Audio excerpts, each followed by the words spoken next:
Full disclosure, I had to actually look up the term age gracefully to find out what it means, because it seems like a loaded statement to me. Act your age, dress your age appropriate behavior. I mean, I'm not even sure if I know what any of that means. But I did want to find out what the commonly held belief was before I made this video. It seemed like I needed to find out if there was an agreed upon definition for aging gracefully before I started to share my opinion on it. And maybe this won't be surprising to you, but almost all of the advice regarding aging gracefully was that aging is natural and you should just accept that process. I didn't find that particularly helpful. And it's doubly not helpful if you're an athlete, because aging out of athletics is a difficult thing to reconcile. If you're an athlete, you know as well as I do that you are going to age out of your sport. And even the few exceptions that exist don't help, because you can't use exceptions to prove a rule. And respecting aging athletes, there seems to be two paradigms out there that are commonly held to. The first paradigm tends to claim that they are in better shape now than they were X, Y, or Z years ago. They're coming from a place where they might not have been all that healthy in the first place, so even though they're older, they're exercising more, and because of that, they feel fitter than they were before. That might not be unreasonable, depending on the baseline they're starting from, but it does kind of smack of denial.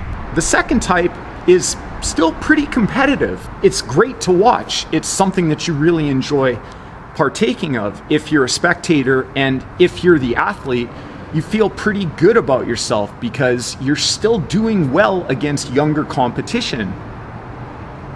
Right up until you're not. At a high enough level of competition, it actually looks like you aged overnight. You see this in boxing all the time. But those ideas notwithstanding, the reality of it is, aging is a good thing. It's a positive thing. It has a lot of advantages if you're paying attention. Almost everything about aging, at least based on how society is structured, is an advantage. The only problems with aging are infirmity brought on by age and, of course, mortality. Admittedly, those kind of suck. But that gives you a clue, doesn't it? I mean, aging gracefully should probably be about avoiding those two things. I mean, they're the two major drawbacks to aging. So if we can manage those, then hey, aging gracefully isn't that hard, is it? Easier said than done, I know this. But I do think how you frame aging is important. If you look at aging as a gift, that's a great first step to aging gracefully.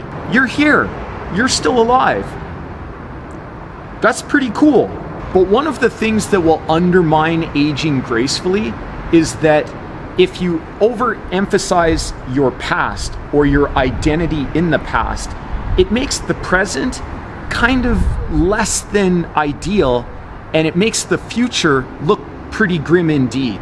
Especially if you had glory days and they are well and truly behind you, then it can feel pretty terrible to get old. And that's part of the problem with holding on to past glories.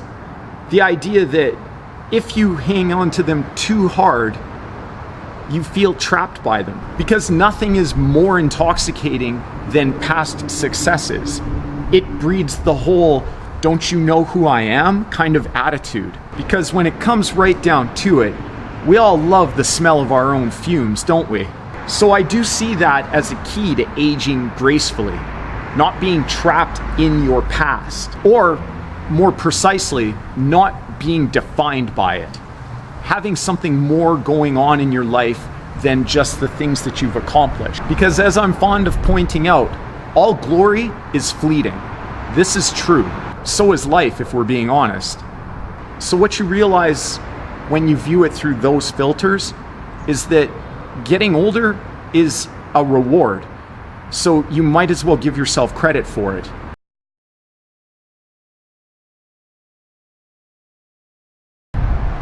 Besides, who knows? You might actually be living your glory days right now. It's possible.